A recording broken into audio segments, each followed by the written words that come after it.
Assalamualaikum warahmatullahi wabarakatuh. Seluruh siswa kelas 11 TKRO yang saya banggakan, marilah kita awali pembelajaran kali ini dengan berdoa bersama-sama. Semoga pelajaran ini bisa bermanfaat. Allahumma amin. Oke, masuk di materi lubrication system, sistem pelumasan. Di sini referensi kita masih menggunakan Astra Internasional, nanti ditambah beberapa materi dari sumber lain. Nah, untuk lubrication system pada materi ini diperlihatkan salah satu konstruksi mesin. Di sini ketika mesin itu hidup, maka komponen-komponen itu akan bersentuhan. Nah, komponen-komponen ini akan bersentuhnya. Contoh di sini ada crankshaft, ada connecting rod, ada mekanisme katup, di sini ada camshaftnya. Nah, di sini mereka akan bekerja merubah dari energi tekan hasil pembakaran itu menjadi energi mekanik. Energi gerak naik turun dari torak itu menjadi gerakan putar di poros engkol. Pastinya di situ menjadi titik-titik singgungan yang kuat. Sehingga ketika dua komponen tersebut bersinggungan, maka akan terjadi kerusakan atau keausan yang mengakibatkan bisa saja tenaga engine itu menjadi berkurang.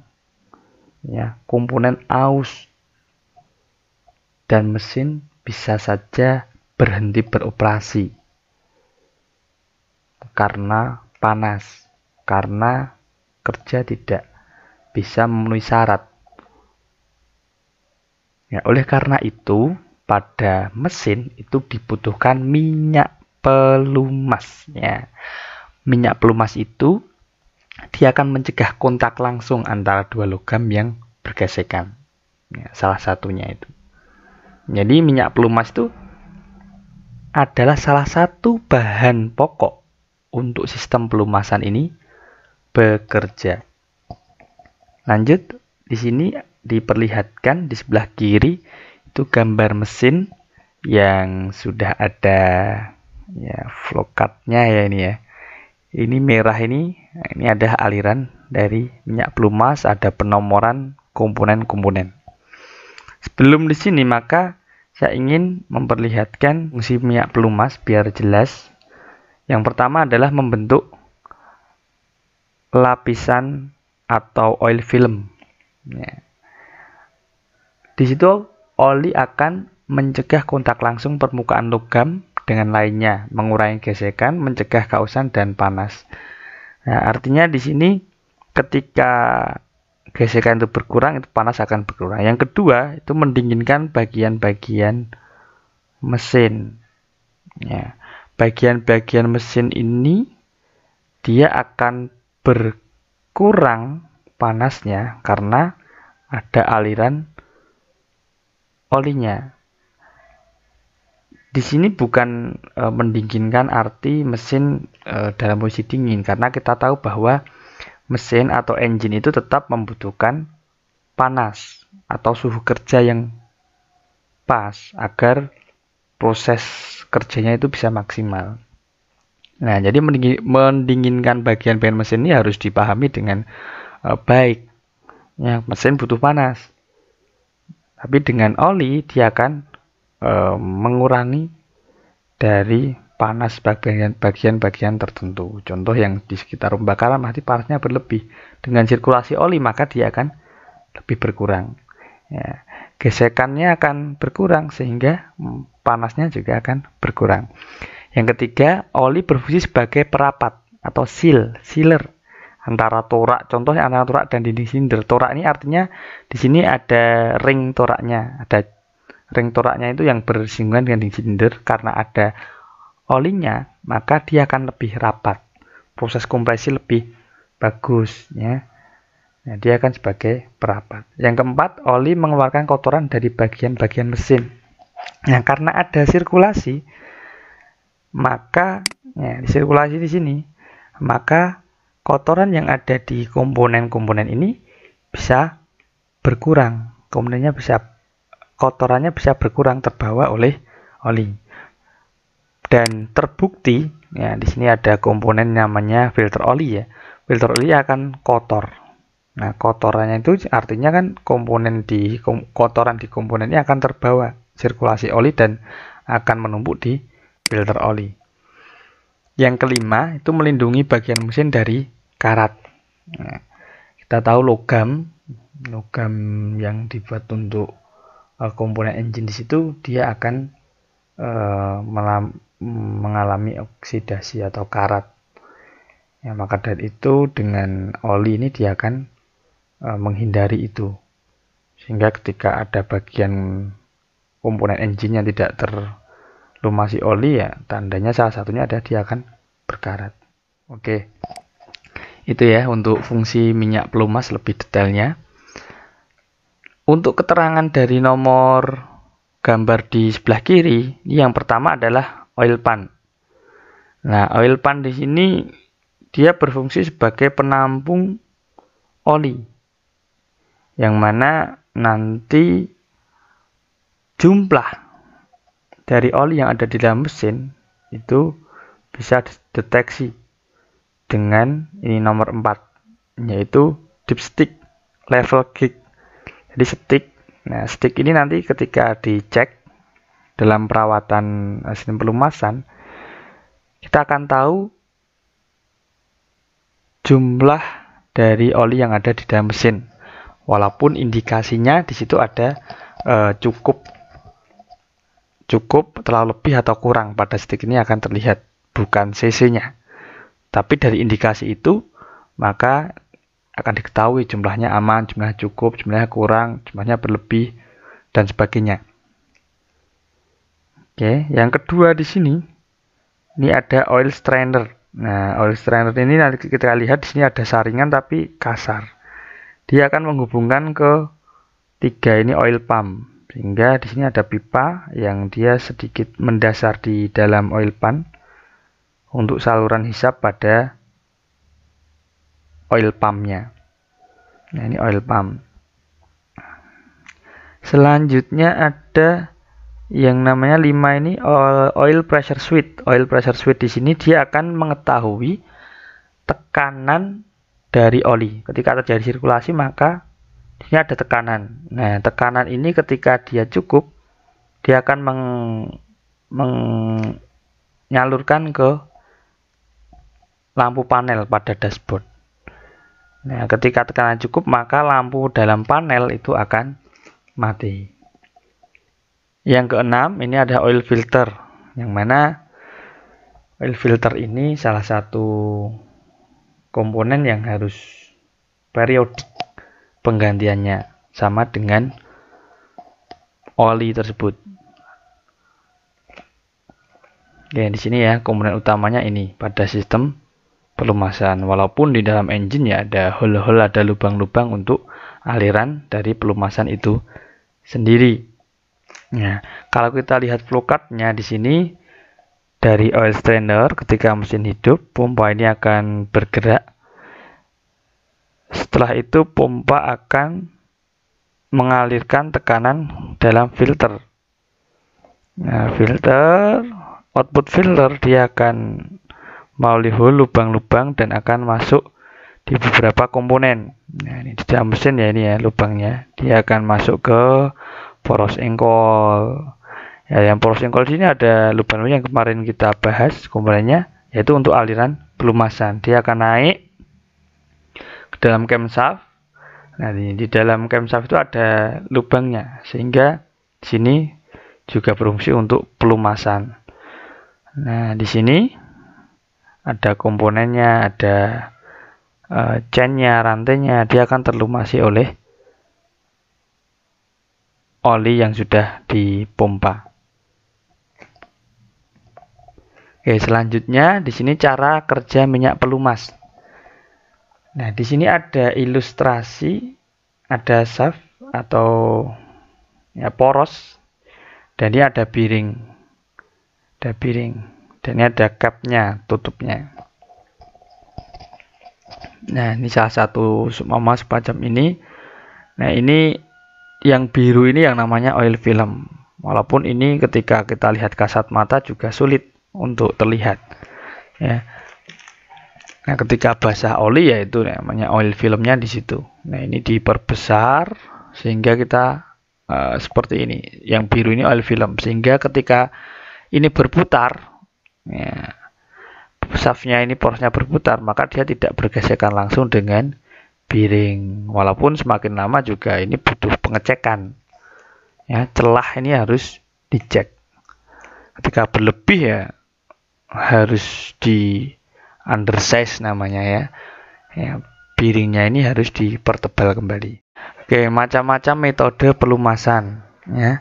Yang pertama adalah model tekanan yang disampaikan di sini. Mengapa model tekanan sekarang ditekankan terlebih dahulu? Karena ini yang sering dipakai umumnya mobil sekarang.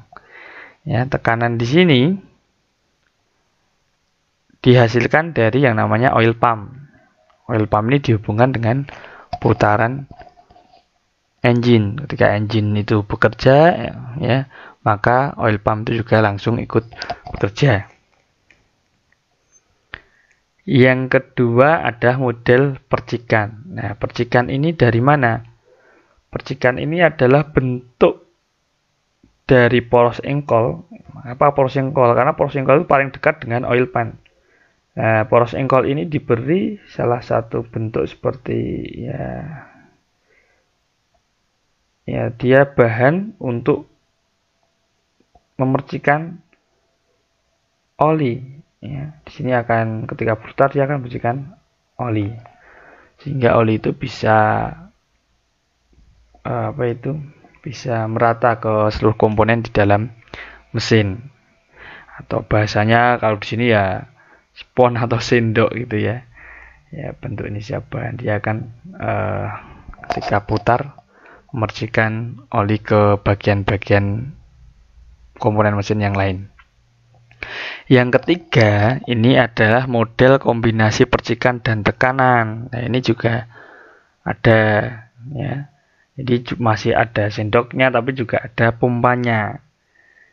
Oke, ada pompanya yang dipercikan ya.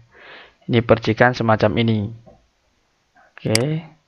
Selanjutnya ini yang menggunakan tekanan ya, pompa semacam ini. Dan yang ketiga itu adalah yang model gabungan. Nah, ini sudah ada pompanya, juga ada sendoknya. Nah, ini macam ini ya. Dari Astra International di sini dijelaskan lagi komponen dari sistem pelumasan itu adalah pompa oli. Oke, pompa oli ini dia berfungsi untuk menghisap dan menekan oli. Menghisap dari mana? Oil strainer, dan meneruskan kemana? Outputnya dia akan ke saringan oli. Ya, di sini ada beberapa tipe. Salah satunya adalah tipe roda gigi. Tipe ini oli dikompresikan di antara roda gigi. Nah, dia akan dikompresikan di antara roda gigi ini. Nah, ini putar ke kanan dan ke kiri, nanti hasilnya dia satu tekanan ke outletnya. Ya.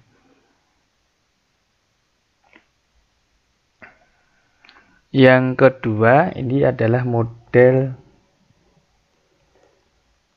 tipe rotor. Nah, tipe rotor ini salah satunya digunakan di mobil Kijang ya, seri K, itu menggunakan semacam ini. Ada drive shaftnya, ada porosnya, ada drive rotor, dan driven rotor. Ya, yang menggerakkan dan digerakkan, driven rotor. Ya. Di sini ada inlet, saluran inlet dan saluran outlet.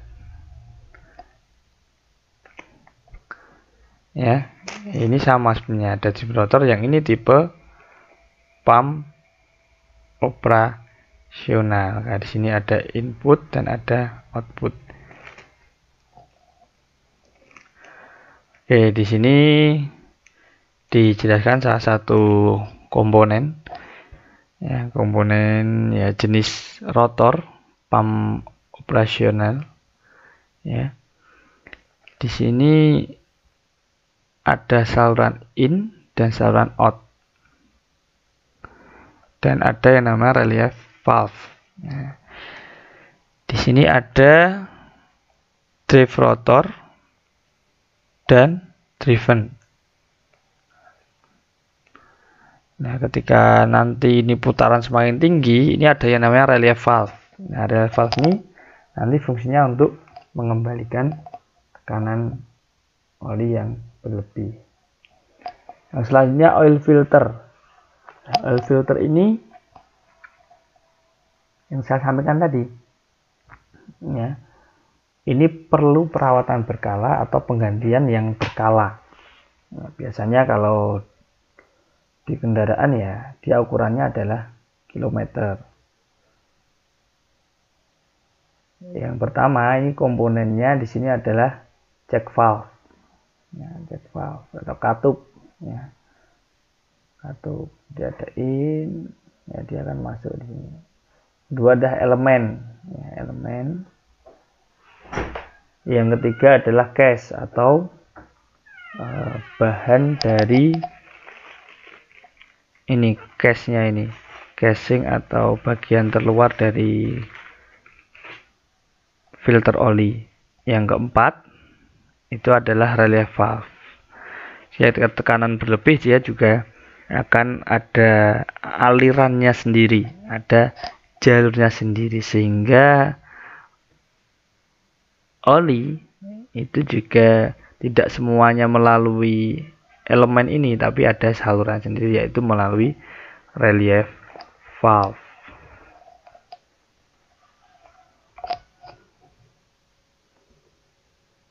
Oke, di sini juga ada penjelasan cara pemeriksaan minyak pelumas. Nah, pemeriksaan ini ya termasuk sebuah perawatan di sistem pelumasan. Biasanya dilakukan saat tune up mesin. Nah, caranya bagaimana? Yang pertama, di sini ada jelas ya, tempatkan kendaraan di tempat yang rata. Nah, fungsinya biar nanti pengukuran minyak pelumasnya biar ya tepat.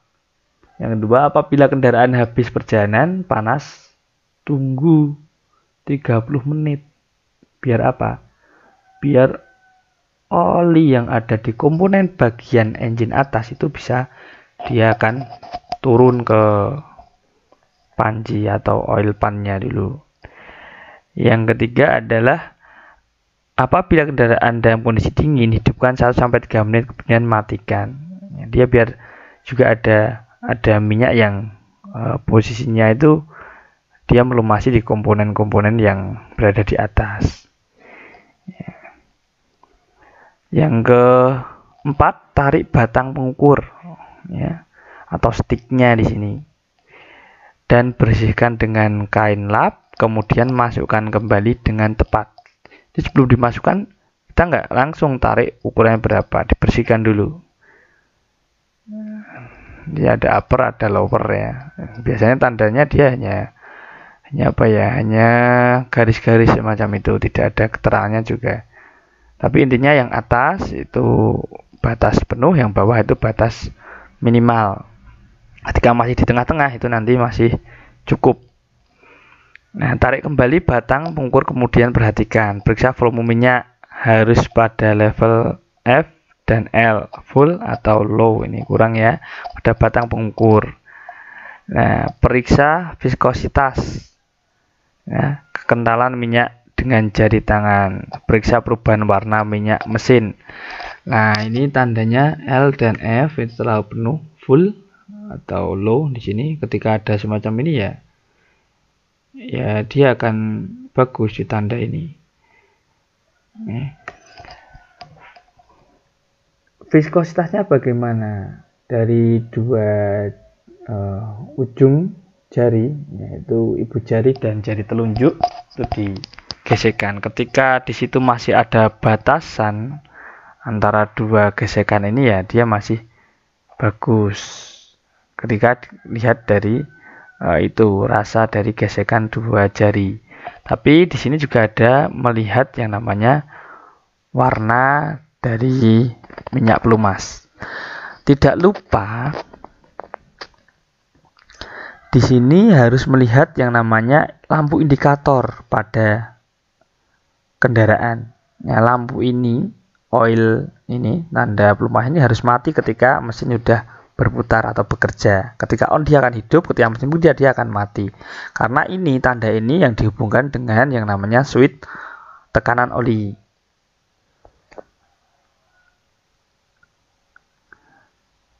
Nah, di situ agar nanti tahu tekanannya itu cukup tidak. Ketika tidak, ya ini akan hidup. Tapi perlu kita ketahui ketika ini hidup, ya kita cek dulu ada penyebab yang lain, apakah kabelnya putus dan sebagainya. Tapi salah satu indikatornya adalah oli itu kurang. Karena kurang, tekanannya juga kurang dan sebagainya. Bisa saja pompanya juga rusak. Nah, di sini untuk merawat harus tahu warna-warna minyak mesin ketika sudah digunakan. Yang pertama, warna merah berarti minyak bercampur dengan bensin. Dicek volumenya kok bertambah, warnanya kok jadi merah, maka minyak pelumas tersebut ada campuran bensin atau bahan bakarnya.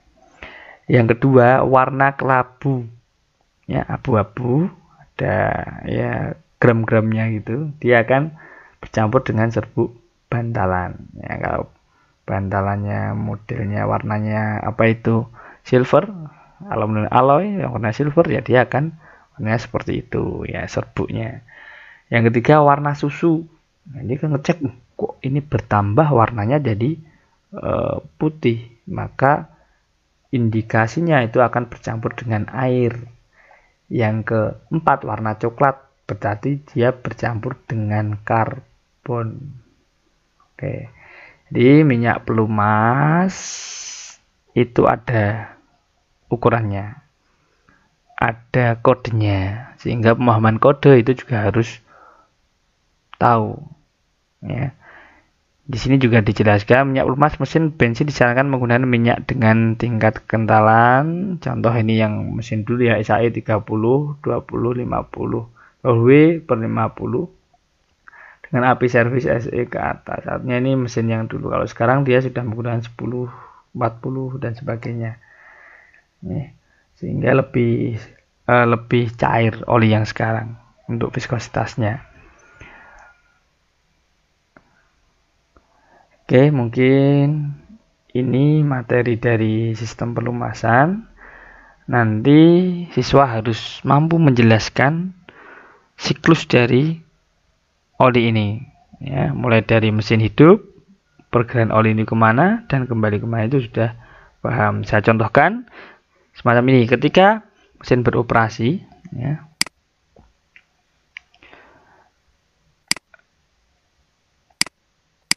ketika mesin itu bekerja, maka pompa ini akan ikut berputar. Ketika pompa berputar, maka di sini pompa akan menghisap oli yang ada di oil pan melalui oil strainer.